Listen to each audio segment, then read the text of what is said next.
Yes, wonderful afternoon and good morning and good day to everyone who joined here today. Very pleased to be here with you today and welcome to all the people who are attending this webinar. And I'm very pleased also to welcome Bob here. Hi, Bob.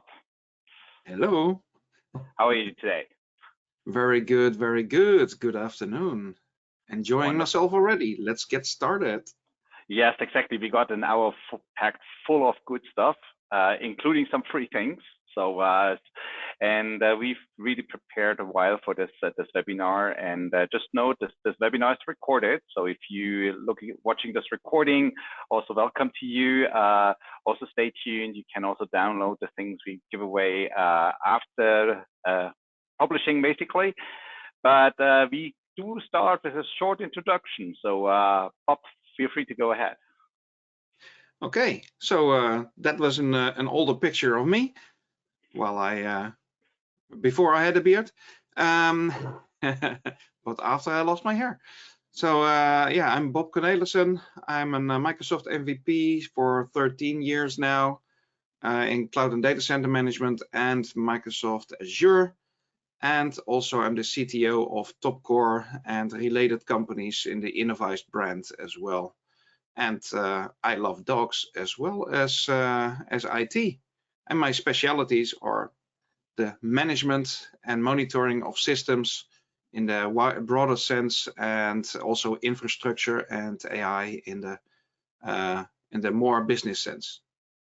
Wonderful. Thank you, Bob. So, Christian Heidkamp, my name. So I'm put like SCOM expert here for today. So, but I also running the product management at NICE. So we'll have a short slide at the end to give some more details. But let's dive right into the agenda. Quick overview what you can expect for the next around 60 minutes.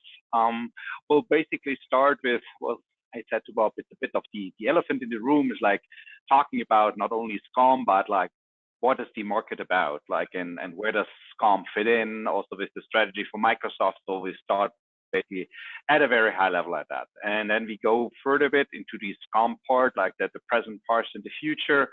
And both Bob and I really do work with a lot of customers.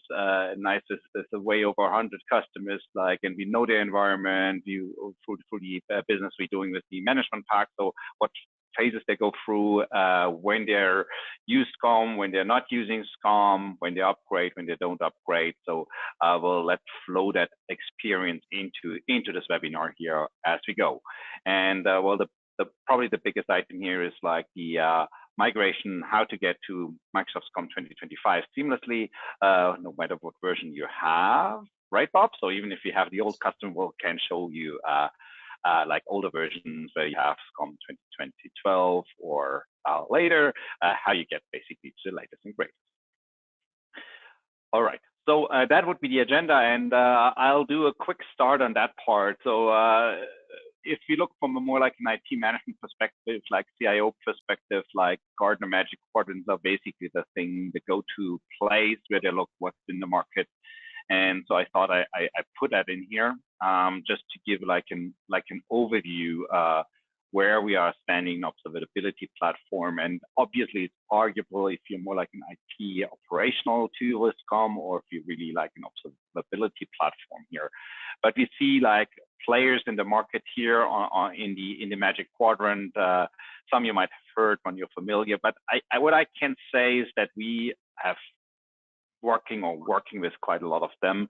Typically when we do integrations, like we see ServiceNow here, which has an ITOM part, we see Datadog, we see Dynatrace, we see Splunk, Grafana Labs, some of you might know. There's even like a Grafana hosted on Azure now, which you can use, and obviously there's Microsoft in there. So, but what I basically want to add to that the Microsoft part, which we have on here, is basically for Azure Monitor. So if you download the link down here, the reprint, you actually will see that this primarily talks about Azure Monitor, not System Center Operations Manager, because it's not that much in the focus from that perspective. And but still, what I really want to mention here is the strength of SCOM. So, and well, we're working with a lot of customers together, and it's even if they think about like we need to have another product as well, like if there's the challenge like do we keep SCOM or do we go somewhere else? Well, it is a question in some organizations. So we really have a number of strengths here, which really can be brought to the table. So the first is the health model. So when I think Bob, when we prepared this, I think this is also one point you agree from. So we have a really strong part here. Yes, exactly. So first of all, again, I'm saying that the Microsoft dot you see here is for Azure Monitor, right? Because that is what Microsoft submitted to be the focal point in here and not SCOM. Because also they cannot put in multiple platforms. And actually, a good strong point that we will talk about very briefly in a little bit is that, yes, thank you, is that SCOM will also get added to Azure Monitor, right? So there will be things from our strength, as you see here, which will move it also Azure Monitor back into the leader entry there. So the main strength of SCOM is the health model, right? That's also sometimes a little bit of a difficulty of SCOM making it a big product, because it has a lot of calculation to do. But with the health model, we can pick and choose what we want to monitor, what we want to put in maintenance mode, what we want to show on dashboards. And that is something that is usually very difficult with other products. We have the completeness of functionality. We have all kinds of monitoring available. The framework of management packs, very important. Of course, well, you are seeing here a representative of NICE with a lot of management packs. Microsoft has a lot of management packs, and there are several other players in this market. Large number of products being monitored, larger than most others, I would say, who are still on a more generic side of the monitoring. It's very scalable. You can put a lot of machines in here. You can add multiple management groups. It's very mature, right? So it has been in Microsoft hands since 1999, and before that it already existed. Of course, the newer version that we are looking at is post 2007, basically. That's when a major overhaul happened. It's very visible in the market, and the competitive TCO as well, because yeah, you might have multiple licenses already for System Center. So there's now one System Center license since many years. So once you have it, you can just use it also for running SCOM and other System Center products. I think that's an important point. Yeah, exactly, because you might have Scorchers as well using it with that same part. So definitely a very good value on this. So so that's basically why we all think, not because it's our business, but really like we live and breathe SCOM basically every day. And we get challenged from our customers, because sometimes they really approach us like, what other options do we have? And say, yeah, sure, there are migrations options. We have customers. We even help to migrate to other solutions. So in that case, obviously we know SCOM, so we can prepare going to another platform. But in the end, there are like really things like the health model, which is very difficult to show in other platforms because they don't have the underlying service model or a CMDB type of architecture. I leave this in your hands for a moment, and you can also comment in your chat, and we can pick this up later during the Q&A. Now I'd like to continue and say SCOM actually is really having a great future. And with that, Bob, why don't you lead us a bit through this slide? All right, so this slide actually shows you from older to newer. Well, my hand is actually going in the other direction, but it doesn't matter. The versions of SCOM that we know of. Well, some are actually some of the red ones are also still in use. Lower and lower percentages, but they are still there. What you see here is our columns with the bottom half and the top half. The bottom half says when the mainstream support ends. That's 5 years after release. And the second one is when the extended maintenance ends, right? So you can see SCOM 2016 is still in extended support, but there haven't been any updates for years. Next, we have SCOM 1801 and 1807. So those are no longer supported at all.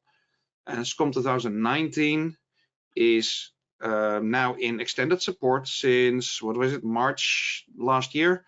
So you cannot expect any updates for that version anymore. I mean, it's still running, and you know, if you are in extended support, you can do that, but there are no updates coming for it anymore. So that's one of the important things that we wanted to note as well.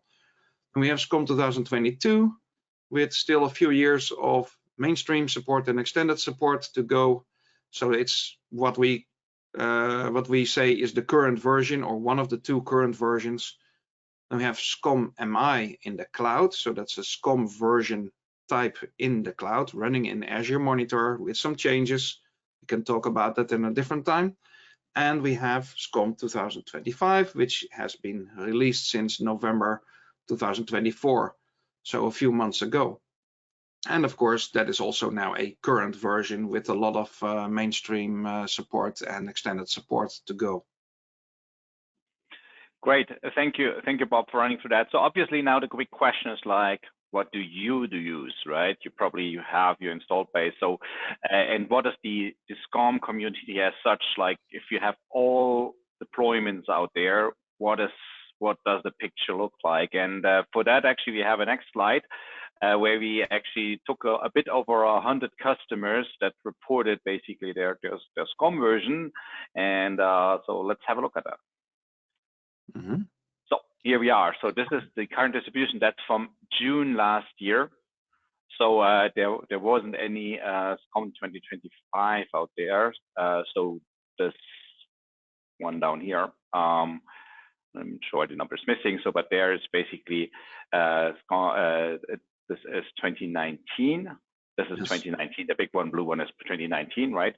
So, and that's basically distribution as of June last year. But we have seen, at least this is my opinion when working with the customers, over the last year, the migrations has been faster and faster. Like if I look 10 years back, it took a long time to upgrade from one to another, but that has changed. Bob, do you see the same one, or how do you see this? Like how quickly you see that there are still a lot on older versions, right? So that is 2007, 2012, 2016, 1807. So those are like, well, I would consider really old. You know, you should really be on 19, 22, and 25 and MI. But I do see that especially those who have been regularly migrating are also migrating to newer versions faster, right? So if they are already in that flow of every 3 years around that time to expect an update, because Windows is updating and then System Center is updating along with it, then you will see them also migrating. So a lot of these by now, a fair number of 19s will have been by now to 22, and a few of them will already be on 25 as well. Mm-hmm. No. So I think that is a good time here right now to actually ask you on the call, like basically, when do you plan to go to SCOM 2025? So, and we have prepared a little poll, so get ready, everybody. Please fill out the short poll. So this data is kept private, and we'll share the results basically back to you. I think that's important to mention. So the poll should just show up on your screen in a moment.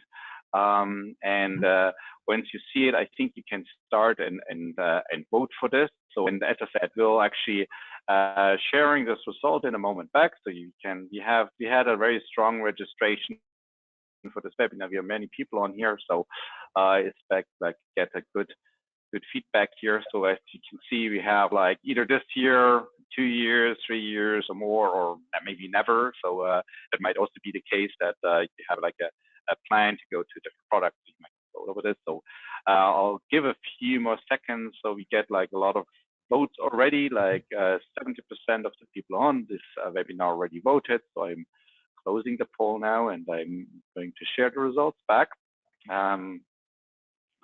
Let me see if it's coming up. So I just need to see if it's displaying right now. because I think I'm showing it. Yes, you are showing the results right now. And good. You see the also, results. Very good. Yeah, perfect. Yeah, that's basically the result. So, Bob, anything unexpected? Was that what you expected? well, the never is always fun, of course, but you never know. But it might also be that they are recently migrated to SCOM 2022, or that they are now looking at other things. But I'm assuming you are here in this webinar for some reason, and that's usually either migration towards SCOM 2022. By the way, everything that we are talking today can be applied also to migrating to SCOM 2022, if that is a higher version than you have right now. So don't be discouraged. And the same goes for SCOM 2025. So yeah, I think this is fair, right? So it's on 2/3 of the people in here. It's on the direct roadmap for this year. By the way, one more remark about the previous slide is the new big SCOM survey has been released as well. So you will find it on LinkedIn and Facebook and on the SCOMathon page. So you will find it here and there. And then I would recommend filling that out, because it gives really good insight, and we are talking about it during the SCOMathon meeting as well at the end of April. That's correct. All right, perfect. Let's go on now and get to the meat, basically, right? Bob, why do we need updates? Yeah, so that's always the question, right? So why do we want to upgrade to a newer version of SCOM? Well, first of all, I need to mention the version support again. We've just seen in the previous slide that you would want to stay within or near the mainstream support. This also has to do with the update rollups coming out for those with fixes and so on. And secondly are the new features. So with every new version of SCOM and also with update rollups, keep that in mind, there come new features or new things which are supported. This includes newer versions of Windows and SQL and SCOM infrastructure and agents, but also a lot of improvements in security measures, such as possibilities to go for a higher version of TLS. Just this week, I was talking to a customer who wants to move to TLS 1.3 as soon as possible. So that means looking at SCOM 2025 as soon as possible in that case. So you can see there are things happening there. Group managed service accounts is also among the last few versions very important. And it also depends sometimes for the migration on which licenses you have. Right, so if you have software assurance, it's easier to keep moving towards newer versions. That's the main of it. So let's have a look at the newer versions of SCOM. So we chose to do 22 and 25 in here because everything in 25 will have the 22 features as well. And as you have seen, not everybody is on 22 either yet. So what things that we wanted to highlight is the administrator RBAC roles, so custom roles for administrators. So you don't need to give somebody full SCOM admin right. It also has a read-only administrator for auditors. Very useful. Updated option for alert closure to be able to close an alert from a monitor whereby the monitor is still unhealthy. So something you shouldn't do normally. But this will actually reset the health in the background and then close the alert. So the alert list and the dashboards are still the same. And then it will come back, of course, again, if it's still broken. For the installation improvements, especially while deploying to cluster instances of SQL, we also see full group managed service account support for the RTM version. A number of visuals changes have been done, some of the views and some throughout the product based on requests made by the community. A nice one is an additional column in the alert views, which points out that an alert is from a rule or a monitor. That's actually my suggestion. And the Teams notification channel also added instead of the IM. And of course, we can run it on Windows 2022. And let's move forward to 25, I'm guessing. Next slide. Oh yeah, I can click as well, right? But anyway, SCOM 2025. What do we have in there? Released a few months ago, as I said earlier, we have installed and tested the new version in our environments for a while. We've been in the preview since the early beginnings. I'm sure NICE is too. So we are supporting Windows Server 2025 to run our infrastructure on and our agents, because that's what the System Center suite does. We have TLS 1.3 support. There we go. We have the OpenSSL improvements as well for the Linux agents, very important. Support for newer browsers, also very good. We have the in-place upgrade supportability from SCOM 2022. This is still the same as for every version. From the last version to the new version, you can always move up. And we have interoperability with the other System Center 2025 products, such as Orchestrator, Service Manager, DPM, and the like. Okay, perfect. Thank you, Bob. I'll give you a short break, actually, and I just want to talk a bit quickly about SCOM and managed instance. And I actually take this from a different angle. So most people on the call probably know SCOM managed instance, but what is the interesting piece? We're seeing the first customer using SCOM managed instance in production. So, and many have been playing around. We have been deploying it, going through all kind of hassles, and like said, woo, is this ever going to be production ready? But in fact, we're seeing the first customer doing this now. And you might ask, why is that? What is the main motivation actually to use this in production? And the guess from a technical perspective wouldn't be logical, but it's money, as typically. Because for some scenarios, it's indeed cheaper to run the monitoring from SCOM managed instance. So it really depends on your size, but in the end, you pay. Well, that's just because of the license model is different, right? So for your on-premise, you typically pay this on a core base, while the managed instance base. So in that, obviously, if you have systems, a lot of cores on there, it might get much more expensive than you have an instance-based model. So, but there are a couple of other components as well, and it's been developing over the last years, and I think for certain workloads that is a good thing, and it will further integrate into Azure Monitor, as Bob already said. So I think that's the only thing I want to make this note on, that it really gets like after like 3 years around, basically, including preview, it gets into a production environment at that customer we are working with. Yeah, we also have a one-day training on that topic, the SCOM managed instance. If you want to know more, feel free. Now we get to the tree. Yes. How do you get from A to B?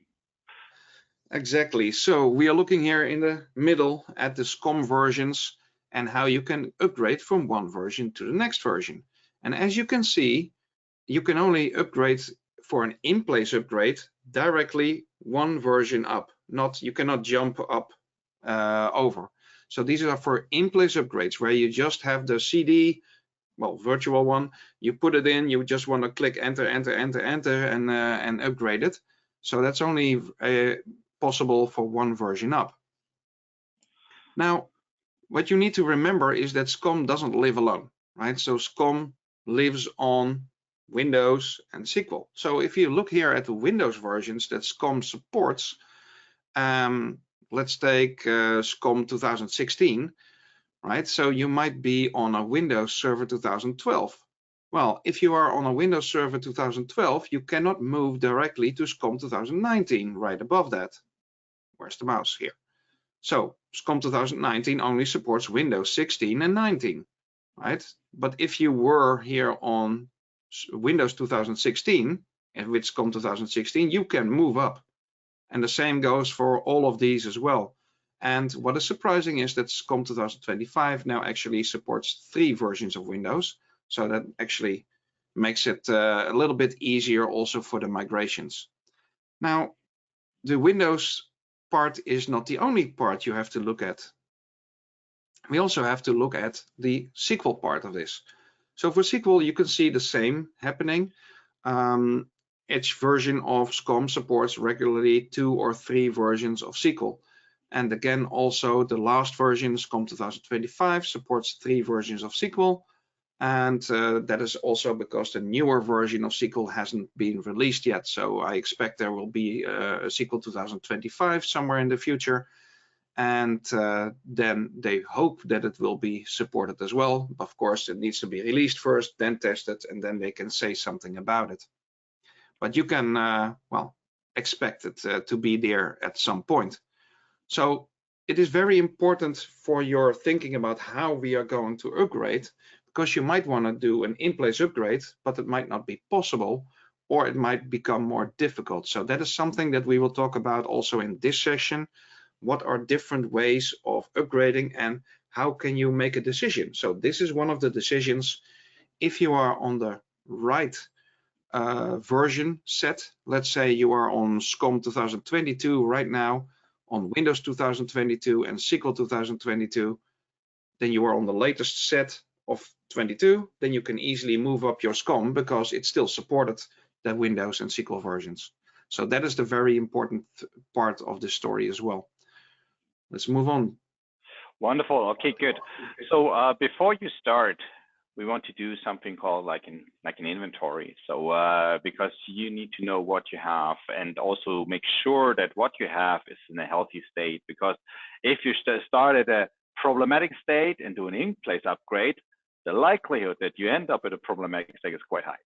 So you want to clean up first and make sure you're in a good state, not only the Windows Server and SQL Server version, but maybe you want to do a hardware upgrade, maybe check your networks and on the infrastructure software side, and then the management group side, are your management servers all healthy? Are they all on the same version before you actually start upgrade? Are your gateways also patched? Are they on the correct your update rollup level?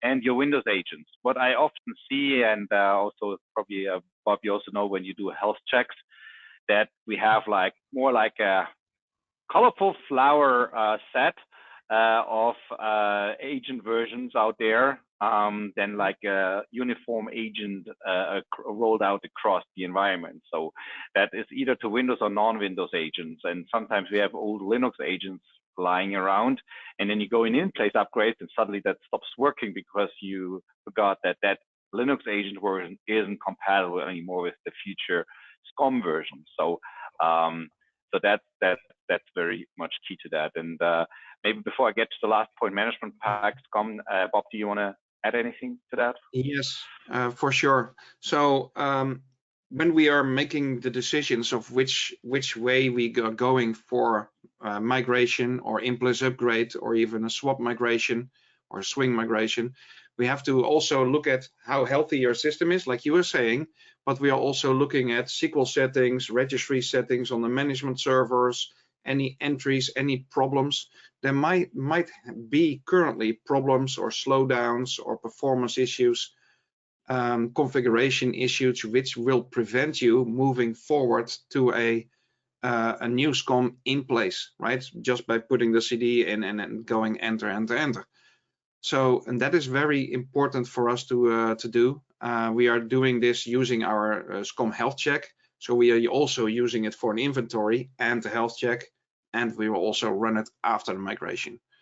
So that's what we have built this whole thing for. And of course, now the next also very important thing for both in place, I would say, but even more for a side-by-side migration is management packs, because that is where we are really going into play now. Okay, cool. So, and well, that's our playing field, our playground, basically. So I'm looking forward to that. So, and stay tuned. We have like a surprise now for you. We're not talking about upgrades. We're talking about checking if your existing environment is healthy, which means are your management packs you're having right now in your inventory, in your managed imported, are they up to date? And for many, what we have seen is that they are wonder how they do that. And secondly, sometimes they have an offline environment. So here's the free tool. So basically, we developed a catalog offline, it's MP catalog update offline toolkit. It's more like complex work, but and I'll show that in a demo in a moment. So eventually, your environment is has no internet access, you cannot use the update and recommendation tool that is included in SCOM. So you have that typical tool you can click on and it gives you the updates and recommendations. So you can use that if you have internet access, but if you don't, then obviously you don't know, you cannot use the tool, you don't know what is out there, and so you have to manually do everything. So then you also don't know what management packs apply to your current update rollout version of the SCOM environment you have. That's a long manual process if you cannot use the update and recommendation tool. And that's why we said, well, we'll develop something that can be used for these offline environments, and at the same time also provides you the comparison feature for those who have it online to stay in control, because you can just hit the install button or the import button, we'll just pull it and throw it into your environment. So you don't have really control of what is imported in your management group when you do the online part. So with this tool, it has a download feature, so you can basically download it and all the DMPs, the management pack bundles, and then select what you import. But I'll not talking more, I'm just going to a demo right now. Show us. Yes, all right. So I'm gonna start with this one here. So you can grab this this solution from the nice GitHub, right? So yeah, that's right. I'll actually look if I can just throw this into the chat here. Entire audience. So I think it should go into the chat. So you have that link. So you can pick this up. You basically can go here to the download, and it will give you here the zip file, which you can download because it's pre-built already, so you don't need to go through that step. Why do you want to use that? So, well, no webinar without showing SCOM, right? So we have the updates and recommendations. So if you click on this, you get this arrow, well, then this tool is for you, basically, because it cannot build for some reason the connection to the catalog service, and so you can't really use that. So however, you still want to know how many of your whatever 200 something management packs in here need an update. So, and for that, I will quickly run this through. So you can basically the first step, and there's a PDF included, you actually get on the system the list of management packs which are installed. Run this here. So it just basically creates a CSV file. It gets the list of management packs in here. So it's this one. So I'm going to pick this up, and now I have to bring it to another system that has internet access, basically. So you can copy this across to your desktop, and then this you have then this toolkit here. This is the executable file, which you can basically download from the link I gave you. We'll place it in here. Yeah, it's already here for my test. I'll delete the output file. And then basically you run this tool here, and this tool will basically now access the catalog service at Microsoft side and compare your list basically against the online list. You have to provide the operations manager version, so it's a 19 version with a specific level here, so you can get that from your management server there, and then basically you get like an output file. And if you look at this output file, it's a CSV file that includes like all the MPs where an update is available. So now you see, well, this is like 27 something management packs. Do I need to all download them and then do them manually? No, actually you have the option here, and if you use this tool with a little usage, see, yeah, so this is basically, there's a DD switch, I think, at the end, DD, and now specify a path where I want to download everything.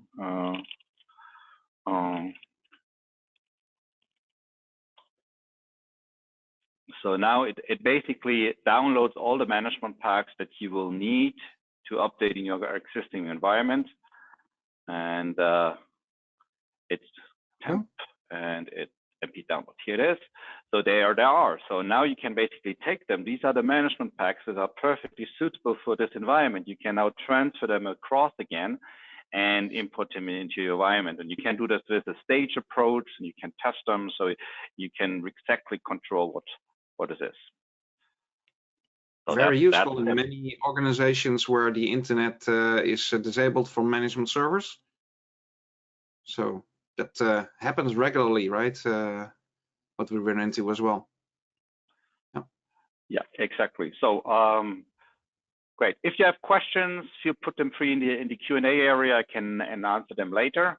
And Bob, over to you. Now the question of all questions. All right. So well, we are deciding what type of migration to do, right? So the decision on which method. Let's see. I cannot do the next clicking.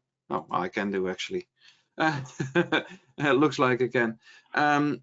So the decision on which method to use depends not just on the SCOM version, but also on the Windows and SQL version. We have just seen that.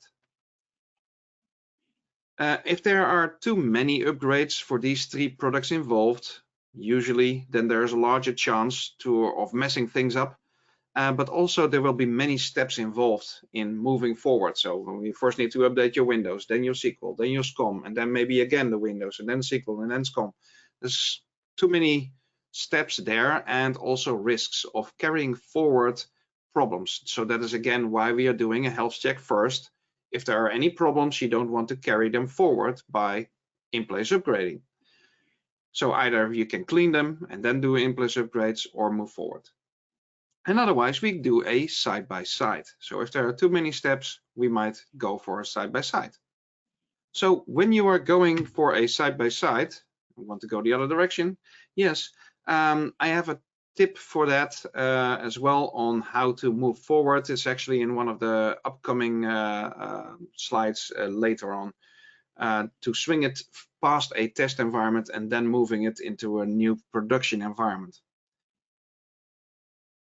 So what do? You set up the latest versions of Windows, SQL, and SCOM, obviously, and then you copy your configuration across, you copy your agents across, and then you can switch from the old system to the new monitoring system. So it has less production impact, and that is with the side-by-side. It does, of course, mean you have to set up more new servers, but they won't do anything until you put them in production and have all of the agents connect to them. So let's move forward. Yes. So what is important to do in here, if you are going for a side-by-side migration, but also any migration or an in-place upgrade, and sometimes even update rollups, especially if you're in a larger organization, you have to have a plan, right? So you have to decide, what am I going to do? How am I going to do it? Set up your steps. And what is also important to know is there are too many steps in these complex products to keep in mind that you are having to follow the steps once you've written them down, and then follow your plan. And then it will be a bigger chance of success for this project. So again, we first check the health, the versions, the settings, etc. You need this for your next points. And I'm clicking on the wrong slide. Okay, so what you do, depending on your chosen path, right, you make a list of steps needed to get to the end result. So first we put in the biggest steps, which are the Windows, installation and configuration. Then you have your SQL, your database, installation and configuration.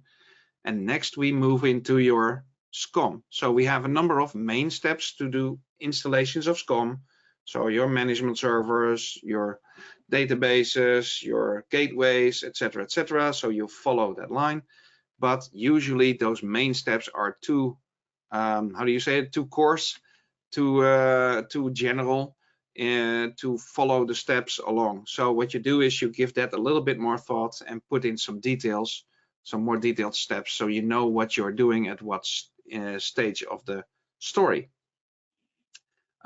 Also consider process, because your organization might have a lot of processes. Think about designs, project setup, budgets, connections to other projects which might also be running. For example, Christian already mentioned, you might have Orchestrator running in your organization. How does that connect with this update project, and so on.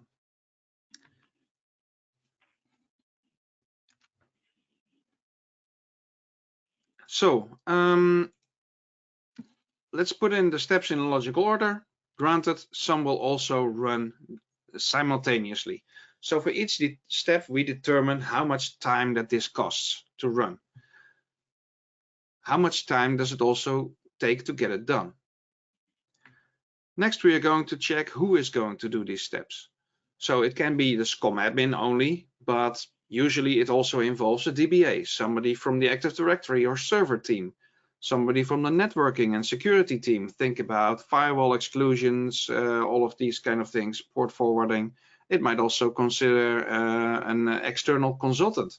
You might ask us to do it, for example, or help you with it. Also be notified that it might require a change, right? So if many companies, they have change procedures, so has a change to the CUP, right? And wait for them to approve it. That way you can then work forward through your worksheet that you have set up before, put checkboxes or change the colors or whatever to see where you are in your current setup and in your plan. And a timeline can be made from this. Some of the migrations will be very short. Yeah, I think both of us have been doing a lot of migrations, and some migrations are really short, especially in test environments or small environments. We might finish in a day or maybe a few days, and others will take a year or even longer. I don't know, where's the next page? Okay. We're going to talk a bit about in-place upgrade.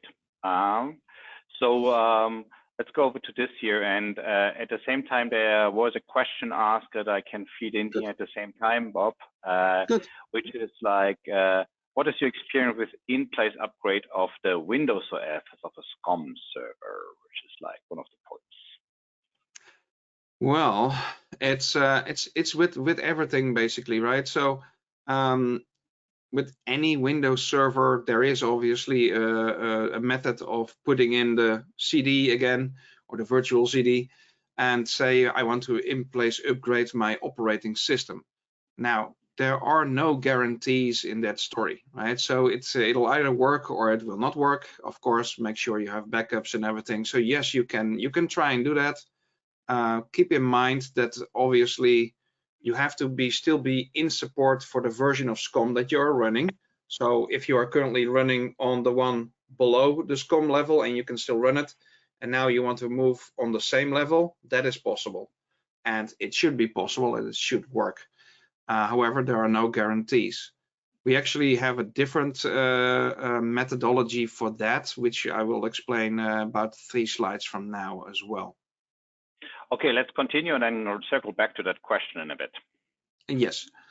So what must we have? Let's say we choose to do an in-place upgrade, so everything is working fine. We are happy with our SCOM. It's performing good, no issues, and we are already at the highest level of Windows and SQL and everything. So now we only need to upgrade SCOM itself. All right. So what do we need? Well, first of all, we need rights. So we need to arrange rights for ourselves, or the person or the account that is running the update.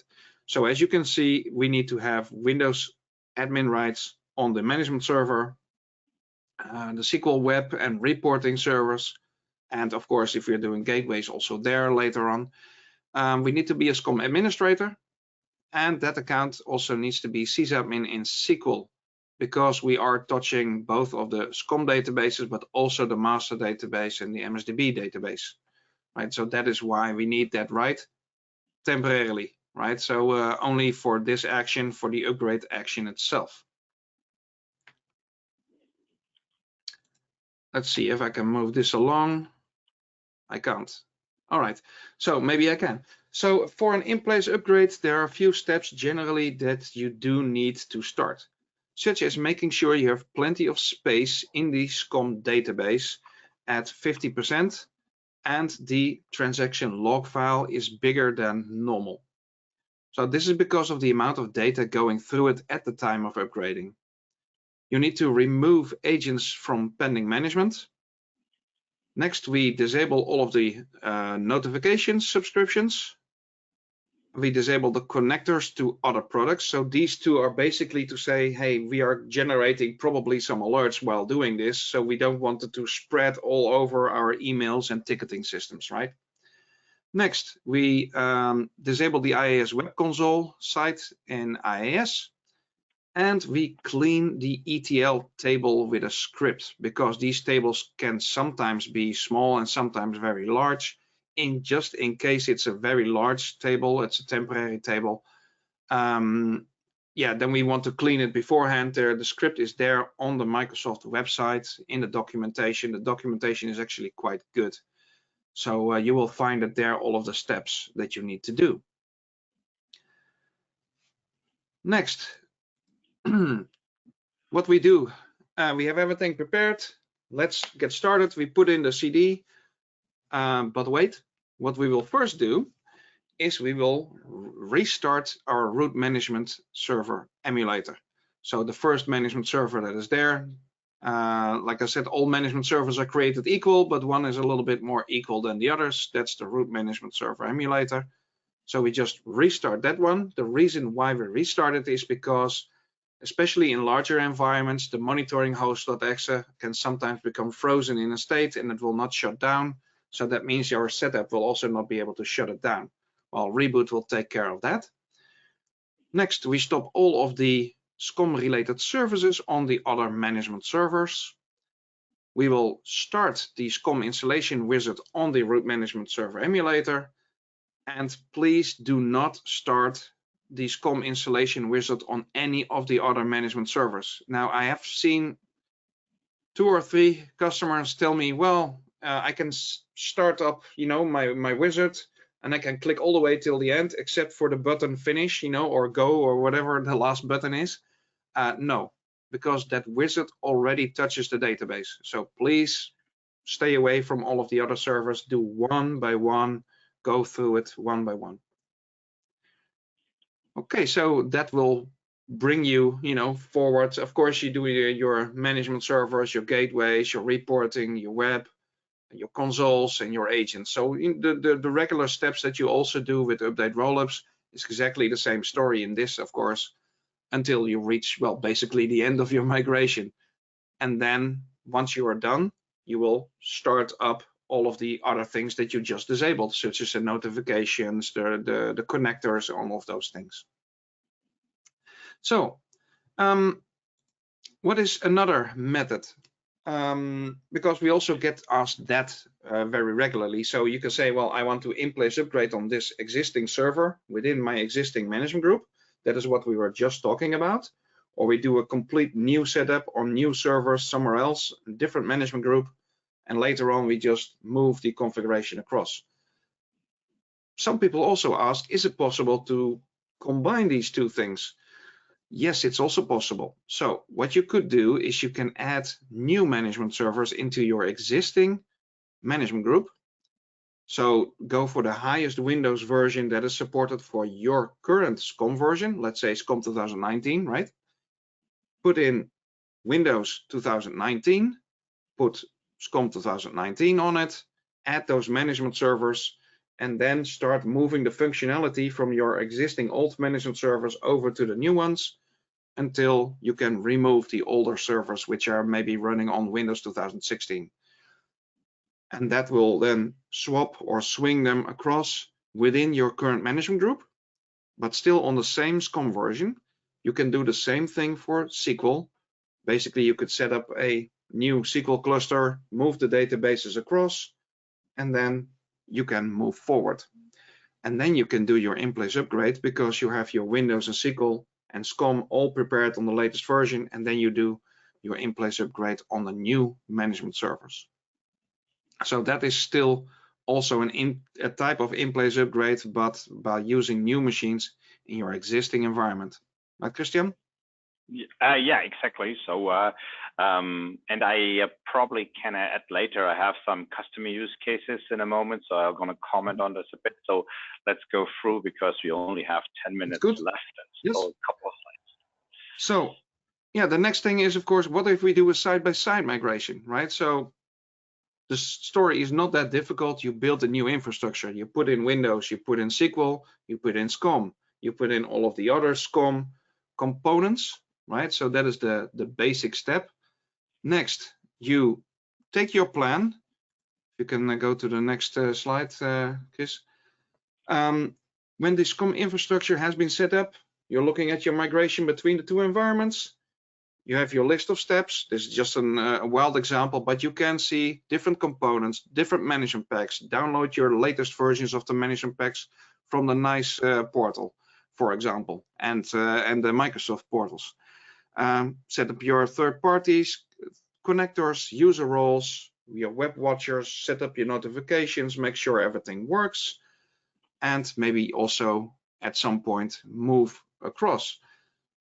Next, we go for the management pack. I'll take this one. Yeah, I'll take the management pack once again, if it's okay, Bob. So I think we could probably spend a lot more time on this, but I just do this quickly, basically. So your management pack are basically the important part of your SCOM infrastructure, because everything's built on management pack. You start with system library, basically, and then you build on top, and it all fits into each other. So, and over the time, all your management packs start to have more and more dependencies. So if you create an override and you save it somewhere, then I hope you have good naming concept that you save it in the right management pack, but they create and start dependencies. So, and it gets more and more complicated over time. So when you move management packs from one environment to the other one, in case of a side-by-side, what we're talking about is the right place to do a cleanup here. So, and that is basically the key message I want to bring across here. So like, this is a really an advantage also doing side-by-side, because you can do this cleanup. You have a fresh database. You don't have the legacy things, and you can start with this new one. Otherwise, it's getting more tricky to sometimes remove things because the object's getting removed and you have to rediscover it and so on. So that is one important point. And yeah, they're obviously a sealed management pack, the management pack which are not needed. You can remove them. Some management change a lot. There is a tool to make it different between the management packs. Yes, references. Well, there was in the past this default management pack. We all know never saves something in there, but it somehow always still has something up in there. And web watches is a specific topic you want to keep out on that. Watch out on that for how you there. On there, so that's a special attention you need. So, but in the end, the management pack needs kind of at least as much as attention as the other parts of the migration. Sometimes actually more, because even if you do a side-by-side migration, then you only change the agent one after the other, or like in bulks. But some things depend on each other. So if you use a free tier application in there and a distributed application, they get in there one after the other and discovered, and things get mixed up. So, so you want to make sure that you identify applications and the management packs and move those applications one by one, and rather group your migrations with that. But again, I can add to this that usually what Christian says, I think more than 50% of the time of the total project is spent on management packs, cleaning up old ones, removing the references. I don't need to monitor my Windows 2008 anymore. Oh, we have 20 different management packs monitoring that. Get rid of all of it, get rid of all of the overrides, references. Yes, that takes some time. So assign plenty of time for that, because just installing a Windows machine isn't that difficult, right? So it either works or it doesn't. But this stuff, yeah, it takes some time. So be prepared. And that is, of course, where also our types of companies come in, right? So both NICE and ourselves, we do this a lot. We work with management packs. That is our bread and butter. Except that they also create a lot of them. So what is an example approach to a migration? Well, I prefer to do this if the customer has test environments, and I hope you do. You can think about setting up a new SCOM in the test environment just as a test, and then move your management pack story over from your old production to your new test. Meaning you can, in the new test, build up your new set. So you have to download management packs anyway from the NICE portal, from the Microsoft portal, from wherever. Put them all in, put the override management packs in that you need. Maybe you need to clean them up.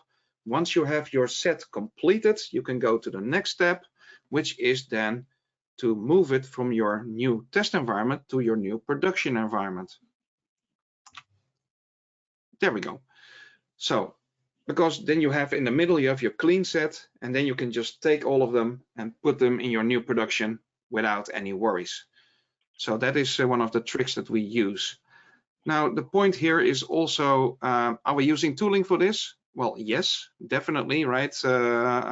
Sometimes we are just manually changing the XML to remove one reference from somewhere. It's really not that difficult once you know how, but yeah, it takes time. It's a manual process. You can try DevOps or automations for this. One thing that we will mention in a second is the MP offline toolkit. But there's also other tools such as EasyTune for creating a lot of override management packs fast. Select MP Studio is meant for this. Of course, what you can do is ask external consultants to do that who have actually knowledge in how to do this kind of stuff, such as the two of us. Christian, MP Offline Toolkit? Yeah, that's basically what I just showed and demoed before. So you can download this on the link, which is in the chat. So it's basically to actually get the right version of the MPs downloaded. So you can basically also put in the version that you need and leave the source file free. So it will basically get you the whole clean list. So yeah. Right. I will keep this also very short. Oh yeah, that's Christian. This was yours. But I was keeping it short. I can just mention this quickly, but you're familiar with Select has like a migration tool here, or like a migration assistance, as they call it. So it helps you also to review what is required. I personally haven't used it because typically our customer environments are very complex and need to go through a change process. And I'll talk about these environments in a second for a few minutes. But yeah, it's a tool out there that can be used. Yeah. We also used it a few times, but it is for customers who have MP Studio, right? So that is the thing. All right, so I'll quickly give like we have customer stories, so it's always good to have a little story here. And as we work with customers, so I do first the side-by-side one, which is a really complex environment. So again, I can't name the customer here, but if you have questions, reach out, please. So they have over 90 management servers, like way over actually 12,000 agents, Linux and Unix, and as the Windows agents in many management groups. So, and it is really a challenge really to manage that. So even if you go like one by one, and it takes a long time. The biggest challenge here is really like hardware, and the hardware here is basically building a separate setup. So obviously you can use virtual systems, but actually there's a good question in the chat, in the question area. So thanks for asking that. So the question is physical or virtual servers for the management servers. So, and well, from my experience is that the management servers are typically virtual servers. I haven't really not seen that physical servers, but the SQL server, put the SQL server on bare metal. It really helps. That's actually if you can do that, then this is, and for large environments, this is they're running on bare metal, the SQL servers. And then obviously have two SQL servers for operations manager, data warehouse. Think about your temp database, and you get all of these tuning and recommendation when setting it up for large environments. But so to answer this question short, basically, that's the answer. So. And, but it is fully supported to run it everything virtual. If you wanted to, no problem. Many environments have that, so don't worry. That's correct. It's supported, but from a performance perspective, we still have that bottleneck of the SQL database in some areas, right? So if you have, especially if you have a lot of consoles open that are accessing the data, it's heavy. So, but there's multi-homing takes a long time, like setting up all the things in parallel. So, but in the end, it's Okay, You can then see due to the complexity, it's a plan for like 18 months, right? So, but that it has to do with the yes. complexity and the procedures and everything that you have to go through. The thing is basically here you want to have no downtime for the monitoring so of critical applications. So that is the key. In place, we have also customers to do it in place. So and there obviously the challenge is that we have legacy data in the database. So if you go from this whole tree from 2012 R2 until 2025, you have data from 2012 in there, 2012 in there. So it's really old data. It's not getting groomed out. So that is the challenge. So, and maybe there's one other question. So thanks for getting the questions in. There's a question for the Silent migration tool. Would it work by side-by-side configurations, Bob? You know that tool better? Yes. Yeah, okay. That is actually what it means to do. It means it goes from one management group to another management group. Might also be from a test to a production, or from between multiple. Let's say in your previous example, when you have many management groups, yeah, you can have one central repository of management packs and move things across. Yes. Mm-hmm. We are top of the hour, so I will go a bit over time for those who like to stay on and watch the recording later. So because we have only like 3 slides left, but I think I would take time, and there are some interesting questions that came in. So we'll just take your time if you want to drop off and watch the recording later. Happy to do so. But let's go a bit on. Bob, you wanted to talk a bit this one for going from one version to the other. Yes. So, you know, we do a lot of migrations for customers from a diverse set of older versions to a diverse set of newer versions. That's all working fine. Sometimes it's an in place, sometimes it's a swing migration, sometimes it's a side-by-side migration. All good. What you do is you either migrate and upgrade, and then from there you can start improving. So what we're saying is the migration sometimes takes a day, you know, small test environments or very small environments. It might be a week. It might take a year for you to finish it. And well, you just saw one example, which is extreme, which takes longer. Fine. So what we do, we start with a health check. We run our migration or upgrade. We do a health check again to check if we have thought of everything. Sometimes we miss a registry key or a SQL setting. We quickly change that, and then we run it again and give that as the documentation. And next, we can start building out our business value, right? Because you have your current set of management packs. That's all nice and well, but not everybody has thought about their business applications and how to build those up. Custom management creation, all of these management pack creation, all of these kind of things, create distributed applications to put then on dashboards. So those are things that both of our companies are doing very regularly to build out your business value within the management packs, because those create your business value in being able to support systems, to monitor systems, to keep them performing, to keep them updated, keep them online, and to also verify that and show that to all of their stakeholders that you are in control and what they can expect from their IT department. So that is very important also for your budget. Just saying. I think there's a question that fits in quite well with this. So do you find that more organizations are moving away from SCOM? And that's the first part of the, let's keep that question. So like if organizations stay or move away from SCOM, and I think in the end, this depends on the driver behind this. People who work with, well, my experience is that if you look at our business, because our core business is working with SCOM, right? So, and we still have new customers that are onboarding. So we have still net new customers here. We see with some who take it out, but we have some that are increasing their SCOM footprint. So it's been on both sides. So, and then that's at least our experience. So, and if they're moving away from SCOM, it's typically not because they have a technical problem. It's typically a very top management decision. Let's say, I have an example, the CIO changed and they wanted to use Dynatrace. not making it, or like another product, right? So, and then if you look, for example, let's take Dynatrace example, as I mentioned now, do a cost comparison. Really do a cost comparison with that one, and then get your quote for that part.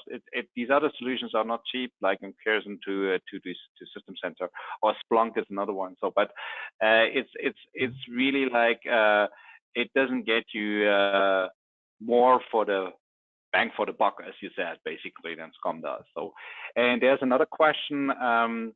What has been your experience with comparing the cost of using SCOM versus SCOM MI versus Azure Monitor?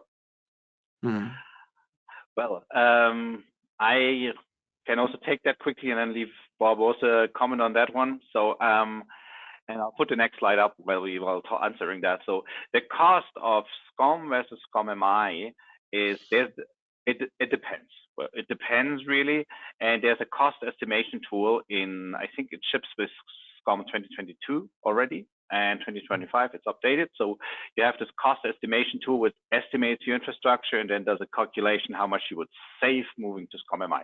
However, use this with care, because if you don't understand the calculation, it doesn't help much, because the end, and this is a very commercial discussion, because not everybody knows how much you currently pay for your SCOM environment.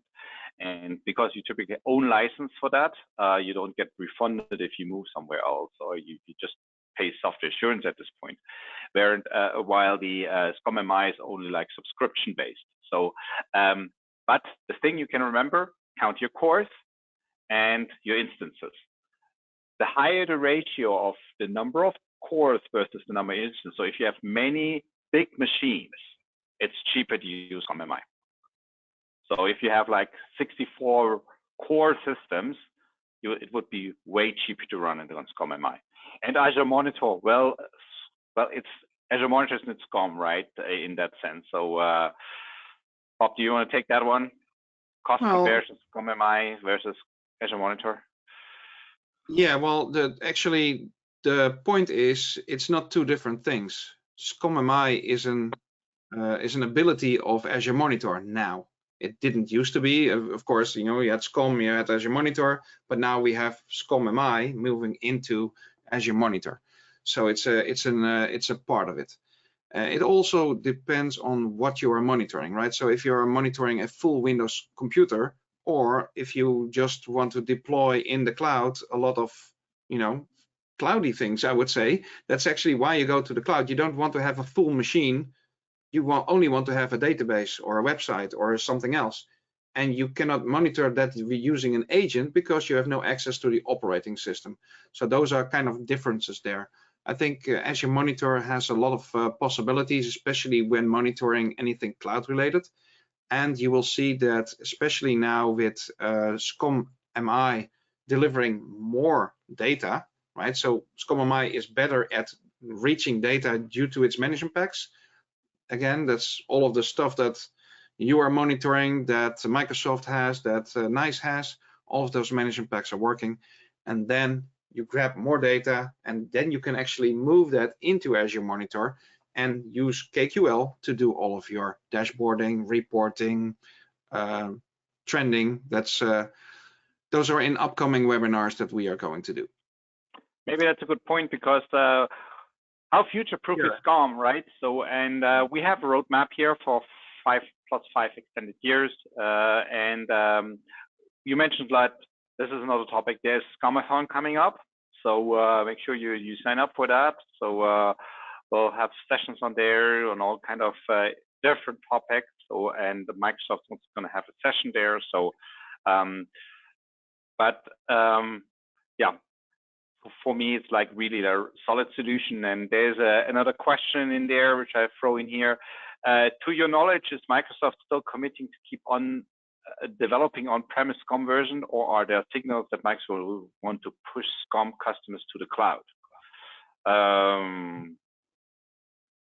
Well, Bob is an MVP. He's probably not allowed to say everything, right? So, well, you know, we have NDAs, but I think which is important to mention, not to say anything wrong, is that System Center is part of the Windows Server release train. And as long as we win Windows servers, there will be System Center. Yes. That's something I think fair to say. If Windows Server goes away, then probably there will be also no System Center. So and obviously the investment or committing to developing the on-premise version, there are updates. There will be less, but in the end, there will be an on-premise because the world is hybrid.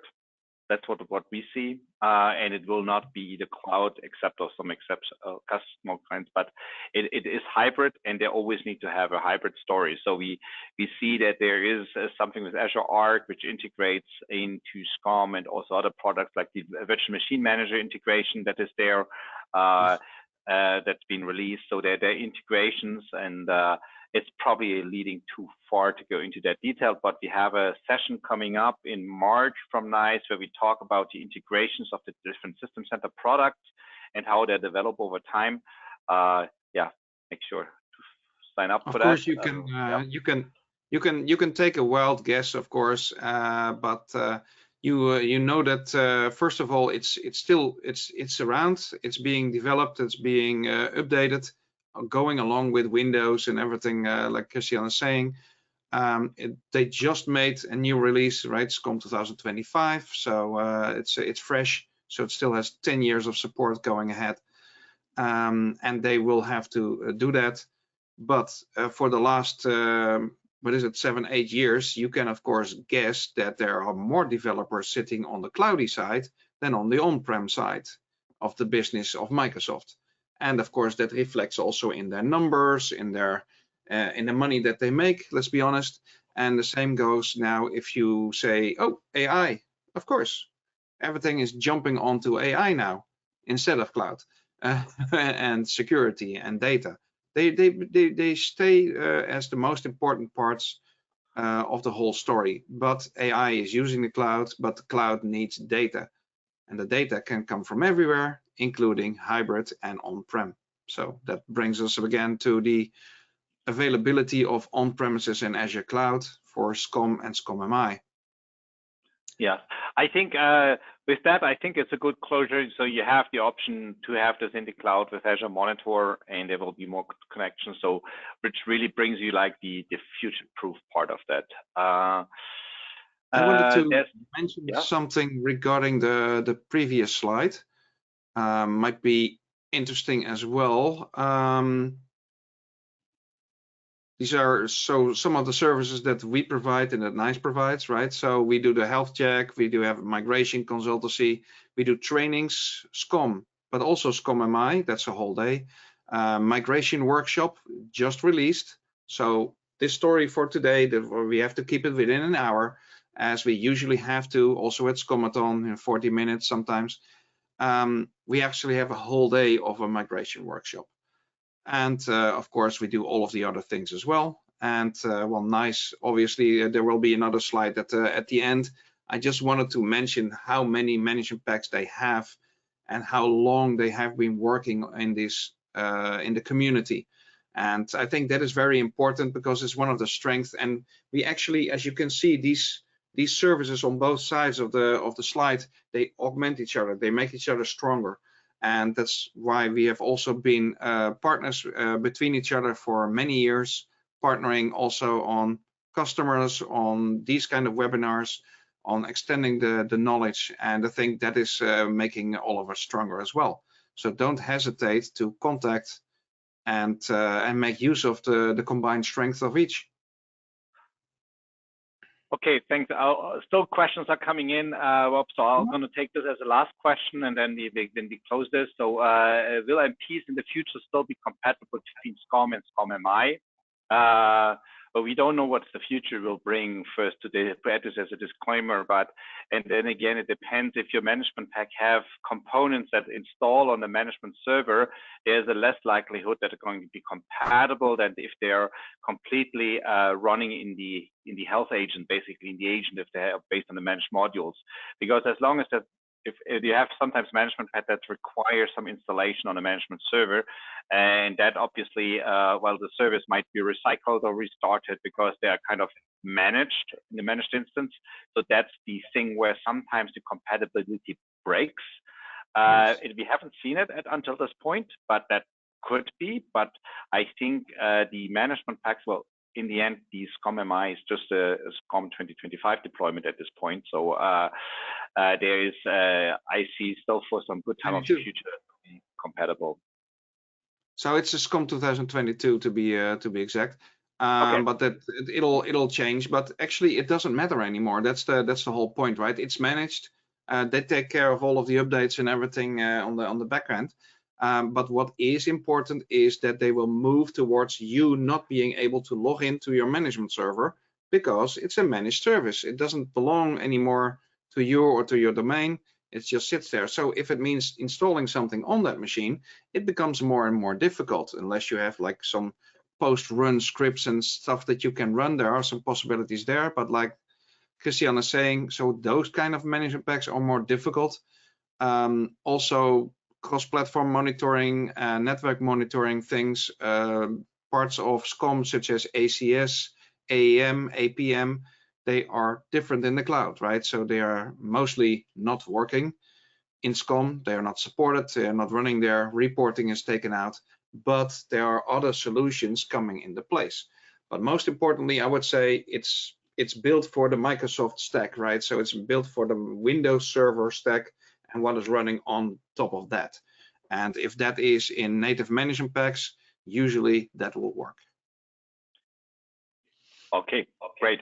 So we keep that, and then I think I'll close this call. So thank you all for those who stayed until the end, which is a lot of people. Only a few dropped off, so and I received good feedback. So thank you, Bob, also passing on the feedback later to you that I received over the chat and Q&A. But most thank you all taking part in this. For those who are listening to the recording, have a great day. And Bob, I leave the closing to you. Yeah, of course. And yeah, thank you very much for being here. And we know that there's a lot of interest in this topic. Also, again, a reason why we created the whole day training for this, because there's so much to say and it's a complex story. And therefore, we wanted to make sure that you have like a broad overview first, which is what we can give in an hour using our expertise. And let's go for more and contact any of us at any time. You'll be able to find us easily enough.